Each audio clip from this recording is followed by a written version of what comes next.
கருஞ்சிங்கம். நீண்ட காலத்துக்கு முன்பு காட்டின் அடிவாரத்தில் காட்டு அரசரான சிங்கத்தின் குகை இருந்தது. அந்த சிங்க ராஜாவுக்கு ஒரு வியப்பூட்டும் குட்டி சிங்கம் பிறந்தது. அதன் தாய் சிங்கம் அதை பார்த்து பயந்தாள். குகையில் இருந்து வெளியே வந்து சிங்க ராஜாவிடம் சொன்னது, அது மற்ற சிங்க குட்டிகளைப் போல இல்லை அரசே. அதன் உடல் முழுவதும் கருமை நிறத்தில் இருக்கிறது. மேலும் வலுவான கருப்பு இறக்கைகள் அதனிடம் இருக்கின்றன. இதனை கேட்ட சிங்கராஜாவுக்கு அதிர்ச்சியாக இருந்தது.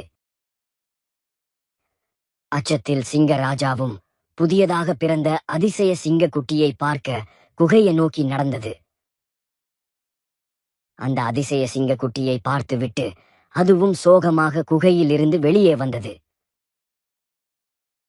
வெளியே பெண் சிங்கம் அச்சத்தில் உறைந்திருந்தது.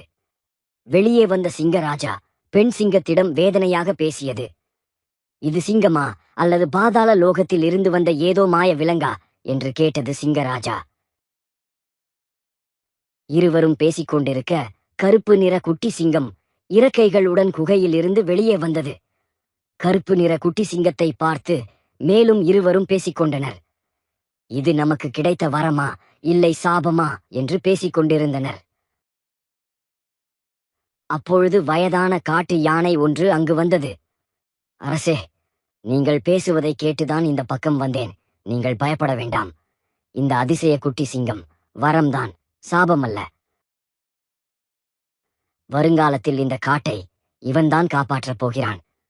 கவலைப்படாமல் இவனை வளருங்கள் என்று சொல்லிவிட்டு சென்றது. வயதான காட்டு யானை சொன்னதைப் போல் நம்பிக்கையுடன் குட்டி சிங்கத்தை வளர்த்தார் சிங்கராஜா. குட்டி சிங்கம் வளர வளர அதன் கருப்பு இறக்கைகளை விரித்து பறக்க முயன்றது. ஆனால் அது பல முறை முயற்சி செய்தும் அதனால் பறக்க முடியவில்லை. ஒரு முறை குட்டி சிங்கம் பறக்க முயற்சி செய்யும் போது தடுமாறி பக்கத்தில் இருந்த குளத்தில் விழுந்தது. இதை பார்த்த மற்ற குட்டி சிங்கங்கள் ஏளனமாக சிரித்தன. சிங்கம் என்றால் நடக்க வேண்டும், பறக்க வேண்டியதில்லை என்று கிண்டல் செய்தனர். இந்த கருமை பூண்ட இறக்கை உண்மையில் எதற்கும் பயனில்லை என்றனர்.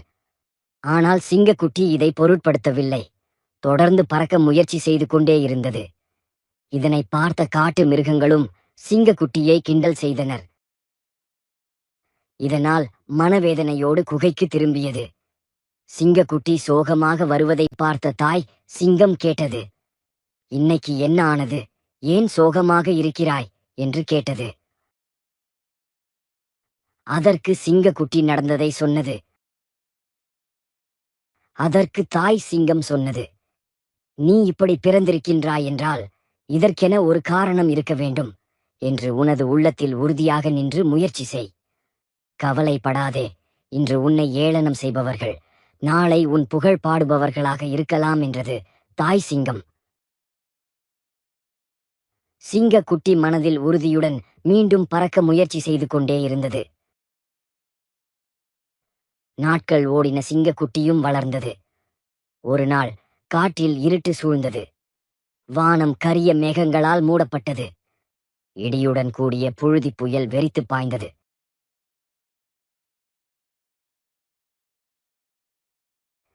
காட்டின் விலங்குகள் ஓடி மறைந்தன. ஆனால் அதைவிட அதிகமான ஆபத்து ஒன்று உதயமாக இருந்தது. காட்டின் மத்தியில் இடியினால் கொடூரமான தீ அங்கங்கே பரவி பெரும் புகை மண்டலம் உருவானது. தீயின் நடுவே சிக்கிக் கொண்ட சில மிருகங்கள் அலறின. மற்ற விலங்குகள் அவர்களை மீட்க முடியாமல் தவித்தனர். இதை பார்த்த காட்டு முயல்கள் ஓடி வந்து சிங்க குடும்பத்திடம் சொல்லியது. இதை கேட்ட சிங்க குடும்பம் அச்சத்தில் உறைந்தது. என்ன செய்யலாம் என்று யாருக்கும் வழியே தெரியவில்லை. இதை கேட்ட கருஞ்சிங்கம் தன்னுடைய உள்ளம் கொதித்தது.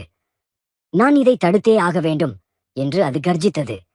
அது தனது கருப்பு இறக்கைகளை விரித்து முழு சக்தியுடன் அசைத்தது. புயல் போல் காற்று அதனை மேலே தூக்கியது. முதல் முறையாக அந்த சிங்கம் பறந்தது. அது வெப்பத்தையும் புகையையும் மீறி வானத்தில் உயர்ந்து தீயின் நடுவே பறந்து சென்றது. அதன் பறக்கும் ஒளியால் விலங்குகள் திகைத்தன. சிங்கம் அதிரடி காட்டியது.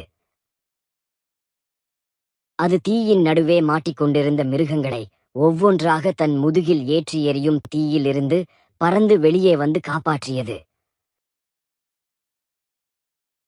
அனைத்து மிருகங்களும் கருப்பு சிங்கத்தை ஆச்சரியத்துடன் பார்த்தன. இது அதிசய காவலன், இது வானத்தில் பறக்கும் வீரசிங்கம் என்று முழங்கினர். அதன்பின் கருஞ்சிங்கம் காட்டில் மட்டுமல்ல, அனைத்து விலங்குகளுக்கும் பாதுகாவலனாக விளங்கியது. அது வெறும் சிங்கமல்ல, பறக்கும் கருப்பு இறக்கைகள் கொண்ட வீரசிங்கம். முடிவு: தனித்துவம் ஒரு வரம். அதை ஏற்று பயம் இல்லாமல் முன்னேறினால் நம்மால் உலகையே வெல்ல முடியும்.